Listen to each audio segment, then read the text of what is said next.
When looking back on this year on my channel, I think you can probably tell that there is a clear problem with Disney that is going on. Because for the last few years, Disney has really showed their hand by becoming the most safest, pathetic entertainment enterprise the world has come to know, with all of the most beloved stories and properties under their belt that are now slowly falling into the abyss. That's not to say they are completely dead or dying. The people who say that are completely stupid because they say that every day focusing on Disney, but they do highlight the problem that everything they touch now seems to fail in the most spectacular fashion. We see this in their own animation department, we see this in Pixar, we see it in Marvel, and we see it in Star Wars. Everything that I used to love is no longer worth loving, and that is sad to see. And it's something I'm going to talk about on the eventual day of their 100th anniversary in full detail of their own fall. But for today, I really just want to focus on the creative movie making aspects that need to change in Disney in order for them to find that spark that they used to have for most of the century that they have been here. And keep in mind, I will continue to make other videos on those brands specifically as well, because there's so much to say about it pertaining Pixar, Marvel, and Star Wars, where I just feel like warning you because I tend to repeat my video titles for the algorithm to spread this awareness of the dire issues. Because the truth is, I want the Disney I grew up with to continue. I want the optimistic attitude of Walt Disney to be present in the studio today, the one to go forth in their theme parks with ideals of the future or the frontiers of the past, or just fantastic animated stories, and how nowadays with their out-of-touch management, they do not want to give us that. I mean, when I go into the theater to watch a new movie, I see all these new ads and commercials showcasing them celebrating 100 years, where I cannot help but think that that is actually all disingenuous, because they are not the same company that had that very passion, destroying every single story that people love from before. And this has to do with the results we are seeing this summer with the movies that have come out, because when you look at the biggest film openings of this year, you notice that the top two actually consist of animated movies, the first one being Mario and the second one being Across the Spider-Verse, the best movie of 2023 as of this recording. And when you look at those facts and compare it to Disney, which has only released a live-action remake that did just under those two at this point in time as their biggest movie of the year, you start to wonder more about Disney's creative ability as time goes on. And don't get me wrong, I have made clear that most sequels and remakes are crap, but when you look at things like Spider-Verse coming out and Puss in Boots from the past few months, it shows that overall in the sequels or whatever, that good stories are really what people want to see these days, and Disney has not delivered that at all. This then brings us back to their animation problem and the releases of this year, which have yet to come out as of this recording as well, and what they're trying to present to us. Because one story is Pixar's new attempt at an interesting original story with a generic plot, and the other one is Disney's attempt at newer animation style with an original story we do not know much about in a film like Wish. And when you compare it to other films like Spider-Verse and the success of Illumination with Nintendo's Mario movie, it really does not look good. Because I have said before, I really do have a problem with what these films are trying to present to us right now and the style that they are trying to go for. Not that I think it's a bad thing, because I want them to try to do interesting things, but they really hardly look interesting in the slightest, and the direction just feels stale. I am still cautiously optimistic about what Wish can bring and what Elemental has too, where I've sort of warmed up to the style, but overall compared to Spider-Verse, it really does lack in all the wrong ways. Because boiling films down like Wish to the real details of Disney's past films shows the fact it really doesn't look that much different other than the cel-shaded and watercolor backgrounds they have with the world and the characters, where comic book movies like Spider-Man are actually taking an increasingly higher level than what Disney is doing at this point. And this isn't to say it is bad for them to stick with this, because I love the style they have produced in films like Encanto and Moana, and I encourage them to make more, but then you see other films like how Spider-Verse has made to make us enter a new age of animation, where you see these various things brought up in other films for its inspiration and detailed of frames, where you see these new sequels having a lot more to say with the animation to enhance that story, and Disney has not done that at all, which once again comes from their own problem of not returning to 2D, which I hate, because no matter how much you try to spin that Wish looks promising, this is definitely the last type of film you would probably think when advertising this story as a century in the making. Like, I really hate they're trying to go with that tagline when clearly it doesn't feel like it. Like, yeah, fairy tales are good and all, but I would think you would want a film kind of in the style of Spider-Verse to do that instead, to showcase the growth of animation that Disney has done constantly through the century. And this film does not scream that, because it still takes the worn out kingdom trope instead and looks like a Disney Junior show. And I even think at this point Ralph Breaks the Internet felt better geared for that message, considering the references it had to Disney being plenty in that film. Like, that really feels like something to harken back with all the chaos in Disney Disney with what that scene had, despite being utter dog shit when it comes down to the film itself. I mean, this is not a movie that is going to be a huge success in my opinion, like a billion-dollar film like Frozen was. I could be wrong, but it really does look like shit at this point, and it's not what you want to premiere in the same year as the successful Mario movie from Illumination, where people even feel that Illumination is even doing better than Disney, being this other huge success under Universal's umbrella alongside DreamWorks, where that is something they should really be worried about, because despite me having a good time with Mario because I love Mario, the movie overall still sucks because it has no real story to it, which makes me worried because I do not trust Illumination at all to continue this when Universal and Nintendo are probably planning a Zelda movie, and they cannot make that because they are complete shit in storytelling in my opinion. Like, words cannot express how much I do not trust them to make great films, but at the very least, I've actually had better experiences with them compared to Disney, showcasing how far things have gotten for that very company. I mean, it sort of feels weird for me to keep bringing up the Spider-Verse 2 in this scene when talking about these various film studios, but I really cannot deny its overall impact it's having from the first and now the second film, which are now part of my most favorite films of all time, and I really believe that. I love this movie and every single second of it because of the work it does for the source to tell the story of Miles Morales that isn't quite finished yet for an entire trilogy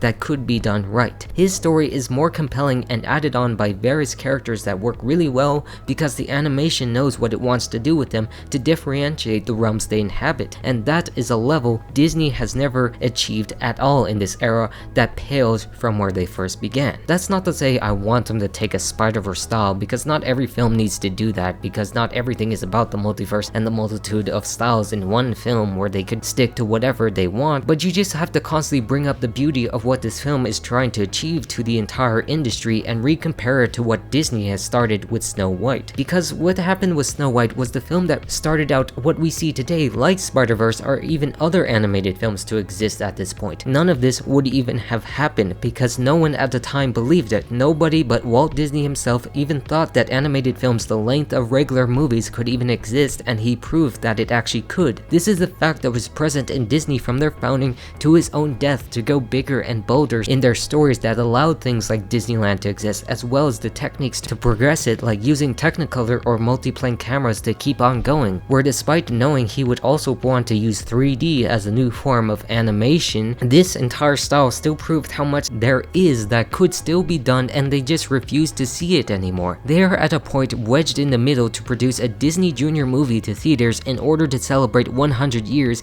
and that hardly feels like they're progressing, while at the same time dumbing down Pixar in the process because both studios virtually look the same nowadays. I mean, yes, we can praise them and Pixar for making their animation seem photoreal in some cases while still being somewhat cartoonish, but that is making the story become more generic overall and not opening up to new avenues in that regard while still having bloated budgets. And speaking of that problem brings us back to the live action problem, because in other videos I have made it clear with regards to their creativity problems and their newfound hatred of animation that the live action films are straight soulless and provide nothing new to the table of filmmaking, while still managing to have one of the biggest, most expensive films that have been ever made. Instead of spending time of making other stories or their parks better, they wasted on trying to recapture nostalgia for a more easier profit, as proven with what The Lion King did, being the quote-unquote biggest live action remake despite being fully animated and actually listed on animation instead of what Disney wants us to believe with this particular film. And if the results of The Little Mermaid in Asia are anything to go by,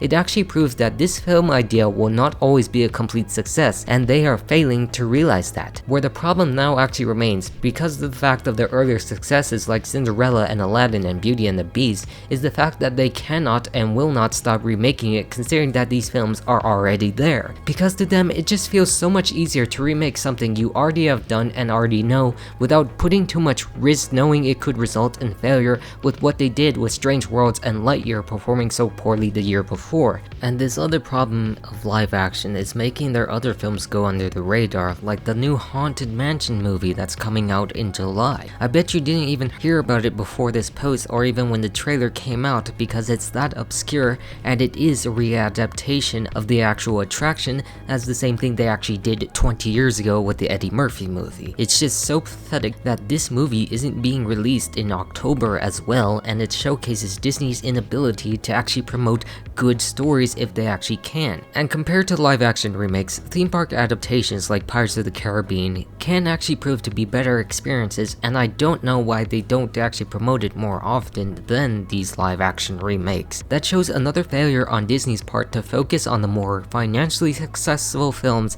and it still hurts the ability to tell newer creative stories. They are not doing enough anymore to justify their own existence in this realm, because once again, looking back on these live action films, the most financially successful ones are the ones from the Renaissance era, the greatest period of Disney animation, where no matter what people thought of it, it was undeniably a showcase of Disney's power to create amazing successful stories that everyone knows about when looking back on their childhoods, and the live action box office actually reflects those sentiments about it. This was a time where Disney without Walt could actually prove they could make the best creative stories that they could to adapt this into a movie format, where now they just stopped doing that altogether and riding on their success instead. Now this isn't putting any disrespect on the stories that worked once again, because they have become powerhouses on their own, like Frozen in success in animation and the ones I personally love, but when you take a closer look about what is really being focused on, you have to question their true priorities on content, because for the past decade or so, during the reign of Bob Iger as CEO, it has been nothing but franchises constantly pushing out these IPs no matter what, where despite the sprinkling of new content here and there, it still remains to be under the nostalgic brand of familiarity with nothing new we haven't already seen in these remakes. I mean, it's not bad to have these types of stories, because I express they can work if they have something real to say, but most actually don't, and that's why the idea of them as newer movies are actually terrible instead. And going back to The Lion King again, and it being an animated film, just throws every argument they have going for it out of the water. No matter how much you try to make real films based off of your older films, this method of storytelling and animation takes everything away from what story you did have, where the problems continue on with that with sequels to these very remakes. Because I'm sure you all heard that next year they're making a Godfather Part 2 type story in Mufasa for The Lion King 2019, a prequel sequel to the most expressionless film that has been ever made. And that idea is totally, without a doubt, completely stupid, despite being directed by Academy Award winner Barry Jenkins of Moonlight, where there is no reason for this being made at all, considering the realism of these animated movies that have nothing to show for in emotion. And we didn't need any of that story to begin with at all, because there's nothing there, because Mufasa has nothing on his damn face. This is also considering the fact that most sequels to their remakes actually do worse financially at the box office, and of course critically as movies. This goes back to Alice in Wonderland and Maleficent, where both movies I've held higher in the tier of remakes have absolutely dog shit sequels, and I think are more terrible than their current remakes that they've actually released. This shows Disney's inability to justify continuing their stories, because most people just come for the nostalgia of the original film, and anything new added is mostly mediocre at best instead, where it just would have been better to adapt the direct-to-DVD sequels in that place, despite being more obscure and terrible as stories as well. That you can't find anything new or great, because the original idea was already based on telling the same exact story as the animation did, just portrayed as real instead. It is just fairly simple to realize that they don't work as franchises, but they don't actually see that problem, considering that Mulan 2020 has a sequel in development. Granted, it hasn't been announced since that very year, but it is still listed and shows a clear lack of depth by the studio to realize how horrible their films are in continuing, and something that has no point to it whatsoever. They just keep trying to do these things and small minor changes to be somewhat progressive to reshape classics for the modern time, but always manage to fail every single time, wondering why at this point in time they are in the position that they are in now. This is a situation that I would also like to call creatively inept, because again, speaking of The Lion King and its sequel, I made a community post pointing out how Disney Pictures president Sean Bailey actually thinks they could turn remake Lion King into a franchise like Star Wars, which doesn't make any sense at all. I mean, you could if you have the stories to tell, but then again, this overall is an emotionless, boring remake of a beloved film, so it doesn't work and isn't creative in the slightest, because these guys don't understand a single thing about it, and I feel like every video I make and produce on this topic, I am turning into Disney myself, trying to get these points across, which is sad to see, but is a reflection on the state of content nowadays in the 21st century. And And then you have to go to the current issues of Marvel, because for the most part, they rode a good wave up until Endgame, but then actually sank into the abyss with Phase 4, oversaturating the genre in an era that happens to be your biggest high point. How most of these stories just feel more generic and boring overall and not delivering the stories we want from our heroes, and this is proven by the success of Guardians of the Galaxy Volume 3. Because when we take those things into context and look at things like Ant-Man and the Wasp, Quantumania, we see a formula that is getting tired and is not delivering the story for the sake of being a story. Instead, it's a situation that tries to meet a constant demand of getting to the next point already and selling merchandise, the next phase of team-ups in the multiverse era to get to the big bad in the next type of Avenger story to make money at the box office. This is a fact that leads us back to Spider-Verse that delivered a great multiverse story instead, while the MCU has not in any way. Because the problem isn't the concept of the multiverse itself,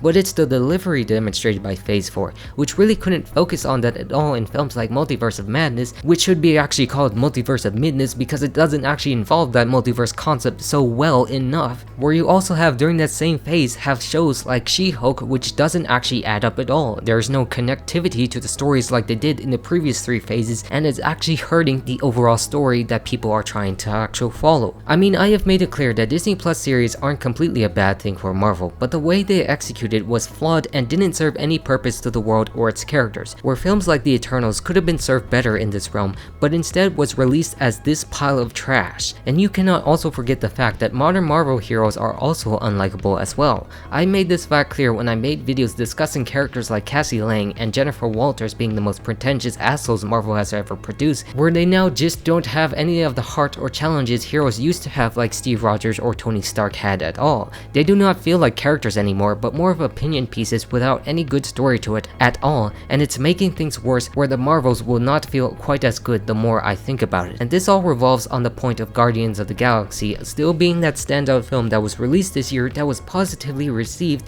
that bucked the trend of Marvel comedy and lackluster superhero flicks for the past year, showing us that the problem is the bad writers and the ability to make quantity over quality that Disney is focusing on. Because I made it clear, superhero fatigue doesn't exist, but rather it's the fatigue of mediocrity that Disney keeps pushing in their own stories. I mean, they had so much promise in these stories after the highs of No Way Home, but managed to fumble the bag wherever they went, not being able to live up where they concluded in Endgame, bringing that film back as the film that really did feel like the final point that said, I'm done, no more Marvel, this is the peak and the closure I needed. And most of these films have actually proven that argument to why most people are actually tired instead. I mean, it is an issue that extends to DC with Warner Brothers as well as most studios that just don't know how to make great films anymore in the superhero genre, but then again, this is still under Disney pushing out faster than normal with Disney Plus and beyond as their new avenues, and it really is hurting the creativity of it all. Because even though the MCU is a franchise with multiple movies and sequels under Disney,